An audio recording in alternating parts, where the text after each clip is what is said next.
Okay, I'm going to show you 7 configuration changes that you can make within Windows 7 to improve its performance. Okay, all right. The first, all right, of the 7, it involves go to the Start button, the pearl in the lower left. Click on the Control panel. All right, and then in the upper right, go ahead and make sure that your view is set to large icons. All right, and then you're going to scroll down to System and click on it. Then you're going to click on Advanced System Settings in the upper left. All right, and then you're going to, right underneath Performance, you're going to click on Settings. All right, and you need to be on Visual Effects on the left tab. All right. Ordinarily, it's by default, it's going to be set to let Windows choose what's best for my computer. You're going to go ahead and take a shortcut here. Go ahead and click on Adjust for best performance, and then just click on Custom. All right, so it unchecks everything. It makes it easy on you. All right, and if you want to maintain a little bit of the way the Start button looks and the taskbar and all, go ahead and actually click on Use Visual Styles on Windows and Buttons. All right, you also could click on Use drop menus for icon labels on the desktop if you want a little bit more of the cosmetics. All right. Go ahead and afterwards, go ahead and click on Apply. Screen may flicker a little bit, all right, and it will look a little bit different afterwards. All right. Then next, while still under the performance options, click on the middle tab, which is Advanced. All right, and then underneath Virtual Memory, click on Change. All right. Now we're only worried about the partition that the operating system is installed on. Okay. Which is usually C, excuse me, but your system may be different. All right, so what you're going to want to do is on the partition that actually holds the operating system, you're going to go ahead and the upper left, you're going to go ahead and uncheck Automatically Manage Page and File Size for all drives. Okay.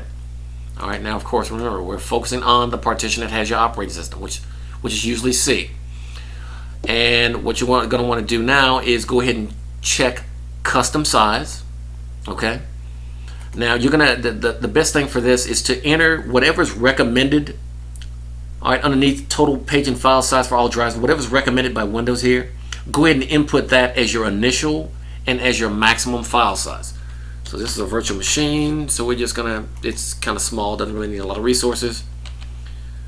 So I'm just gonna enter 1534 and 1534 for initial and maximum, and then afterwards click on Set. All right, and then click on OK. And at this point, it's going to prompt you to reboot your system for the changes to take effect. All right, you can do so at this point. All right, and then once the system comes back up, once the system actually reboots, all right, you're going to go back to Start, and then the Control panel, and then you're going to scroll down to Power Options. Going to click on it. And your system most likely probably will be set to Balanced Recommended. Go ahead and change that to High Performance. Okay. All right. Once you've done so, you can go ahead and back out of the Power Options. Okay. Now at this point, if you are using an antivirus that is horrendously slow, or heavy on system resources like Symantec Antivirus, I would suggest you actually change it out with a lighter, more dependable antivirus such as Bitdefender or Kaspersky. All right. Now, so like I said, if you have like Norton Antivirus or Norton Internet Security, at this point, while still in the Control panel, I suggest you go ahead and scroll down to Programs and Features, locate the Symantec product, right click on it and select Uninstall. All right. Now, once you uninstall it, it's going to advise you to reboot. Go ahead and reboot at this point. All right, and then once your system comes back up, okay.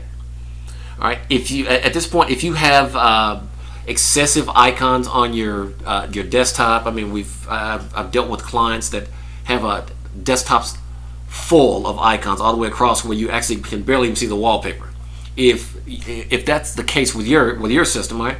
The easiest way, to ease the load on your system, go ahead and create a folder on the desktop. and I'm just going to call this one work, and move any excessive shortcuts that you don't regularly use into a folder, the folder that you've actually created. You can, create the work, one for home, one for play, and just categorize things, but just clear up the desktop. All right. Okay. Now, once you've done that, we don't want to go too far without a good antivirus. All right. So, depending on if you want a good paid antivirus, I would suggest either, like I said, a Bitdefender or Kaspersky. If you want a good free one, I would suggest Avast. All right, you can download it from avast.com. Once the page loads, now they're a little bit tricky because they want you to buy the paid one. All right, so you have to scroll down. All right, to where you see Essential Avast Free Antivirus. Click on Download. And of course, again, they're still trying to get you to buy the paid version. So go ahead and click on Stick with Free Antivirus. It will forward you to download.com. Go ahead and click on Download Now.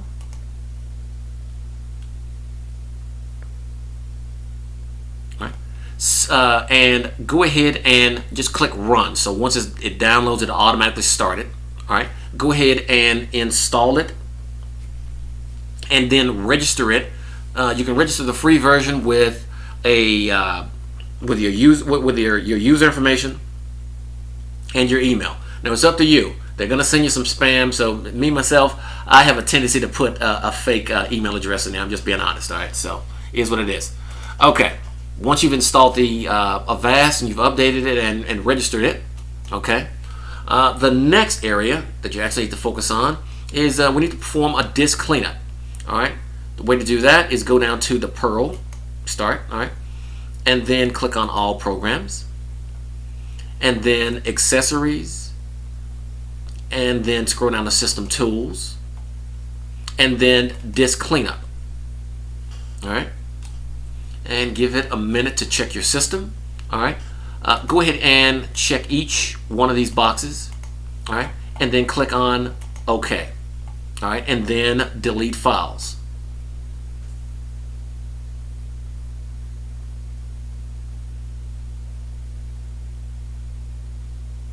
Okay. All right. Once it's completed, all right, prompts will disappear. All right. And then last, I would suggest you perform a defrag, especially if you have not performed one in the last month or so. All right. You perform that by clicking on the Start / the Perl. All right. And then clicking All Programs. Oops. And then click on Accessories. And then System Tools. And then Disk Defragmenter. All right, now a suggestion at this point. All right, before you run a Disk Defragmenter, if your antivirus, I would suggest that you disable your antivirus temporarily, okay? Because the antivirus will have a tendency to slow down the defragmentation process, okay? So you can definitely speed it up substantially if you just disable the antivirus temporarily while this is running. All right. So now to perform the defrag, just go ahead and click on your whichever drive you actually want to defragment, okay? And click on Defragment Disk. All right. Now it will actually analyze the drive and then it will defragment your files. Now it may take a while. It just depends on the condition of your drive, your hardware, the last time you performed a defrag. What other applications you actually have running. But either way, just go ahead and let it actually complete, okay? And then once it's done, go ahead and reboot your system well, actually, I tell you what, re-enable your antivirus, okay? And then restart your system one last time. And at this stage, your system should be much faster than it was before. Before you actually started the 7 steps that I've actually walked you through today. All right.